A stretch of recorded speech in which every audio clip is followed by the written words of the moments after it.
Kisah Rasulullah, bagian 45, ketabahan Khadijah. Khadijahlah yang menjadi teladan bagi semua orang pada saat-saat sulit itu.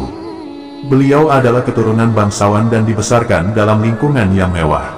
Namun, ketika harus meninggalkan rumahnya yang luas dan tinggal di lembah yang sempit, Khadijah sama sekali tidak menunjukkan keengganan. Beliau mengumpulkan segala kekuatan, keberanian, kemampuan, serta bangkit penuh semangat. Pada saat-saat itu, air adalah hadiah yang sangat berharga. Khadijah memberikan kepada Ali bin Abu Thalib keping-keping emas untuk membeli air yang kemudian beliau bagikan secara merata kepada semua yang membutuhkan. Khadijah adalah bidadari pelindung bagi kaumnya.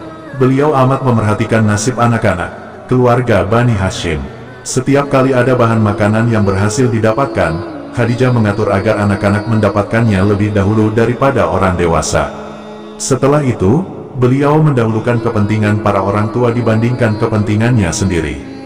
Khadijah selalu menjadikan sabar dan salat sebagai sumber kekuatannya. Beliau memohon pertolongan Allah setiap saat. Ketika berdoa, Khadijah tidak hanya mendapatkan pertolongan, tetapi juga keberanian, kekuatan, kedamaian, ketenangan dan kepuasan.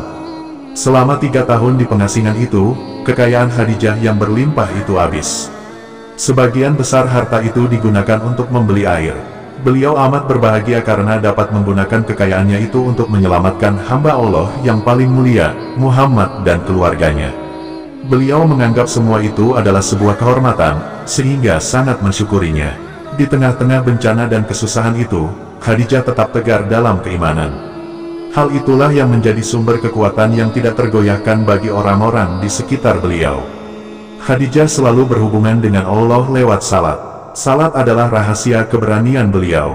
Perilaku beliau yang tenang dan lembut menjadi pendorong kekuatan bagi seluruh anggota Bani Hashim di tengah-tengah kesulitan itu. Perhiasan terindah di dunia, Islam sangat memuliakan kaum wanita. Rasulullah bersabda, seindah-indahnya perhiasan di muka bumi ini adalah wanita solihah. Hikmahnya, wanita adalah tiang sebuah bangsa. Apabila wanitanya baik, baik pulalah suatu bangsa. Namun, apabila wanitanya jelek, jelek pulalah bangsa itu. Harta Abu Bakar. Ketika masuk Islam, Abu Bakar memiliki harta sebanyak 50.000 dirham. Beliau membebaskan 7 budak dengan 400 dirham per orang. Jadi, uang beliau terpakai sebanyak 2.800 dirham. Sebagian besar sisanya dipergunakan untuk mempertahankan hidup bersama kaum muslimin di dalam Syib. Tufail ad-Dawsi. Di tengah-tengah kesulitan itu, Rasulullah yang tidak pernah menyerah, sedikit demi sedikit terus mendapatkan kemenangan. Suatu hari, datanglah seorang bangsawan dan penyair cendekia dari luar Mekah, bernama Tufail ad-Dawsi.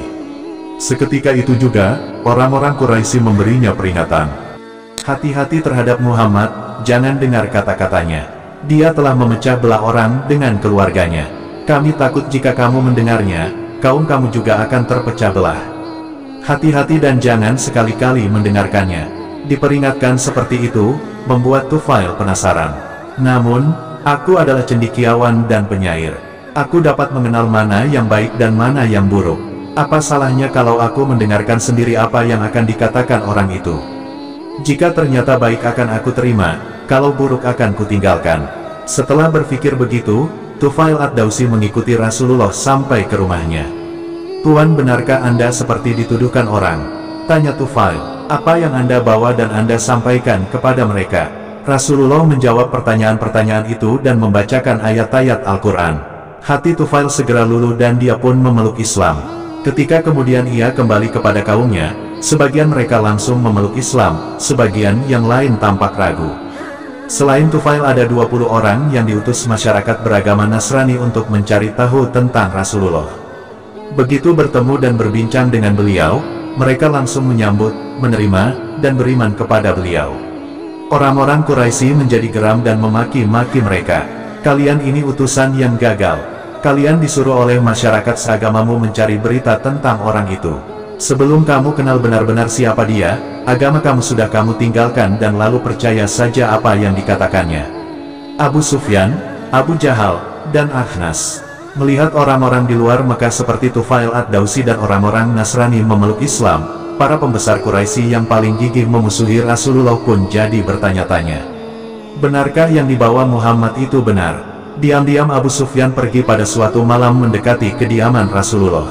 Dia tahu Rasulullah selalu bangun malam dan membaca Al-Quran. Saat Abu Sufyan mendengar ayat-ayat Al-Quran dibacakan, begitu tenang dan damai hatinya.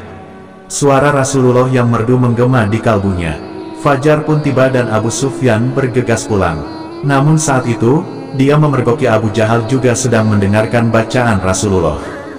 Mereka saling pandang tanpa mampu berkata, lewatlah Akhnas bin Syarik. Rupanya, Akhnas pun diam-diam pergi mendengarkan Rasulullah membaca Al-Quran. Mereka bertiga pun saling menyalahkan. Kejadian ini tidak boleh terulang lagi, ujar salah satu dari mereka. Jika masyarakat kita tahu, kedudukan kita akan lemah dan mereka akan berpihak kepada Muhammad.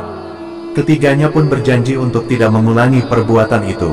Namun, pada malam berikutnya, mereka terbawa perasaannya masing-masing seperti kemarin. Tanpa dapat menolak bisikan hati, mereka kembali ke tempat semalam dan mendengarkan ayat Al-Quran dibacakan. Hampir fajar, mereka bertemu dan saling menyalahkan lagi. Perbuatan itu terulang lagi pada malam ketiga. Ketika mereka saling bertemu pada waktu fajar, kembali mereka saling tuduh. Rasa takut kemudian timbul di hati masing-masing. Mereka takut kehilangan kedudukan jika masyarakatnya memeluk Islam. Rasa takut inilah yang membuat mereka berteguh hati untuk membuang jauh-jauh perasaan tenang dan damai yang mereka rasakan saat mendengar bacaan Al-Quran. Setelah itu, tidak seorang pun dari mereka yang kembali ke rumah Rasulullah pada tengah malam untuk mendengarkan beliau secara diam-diam. Bersambung.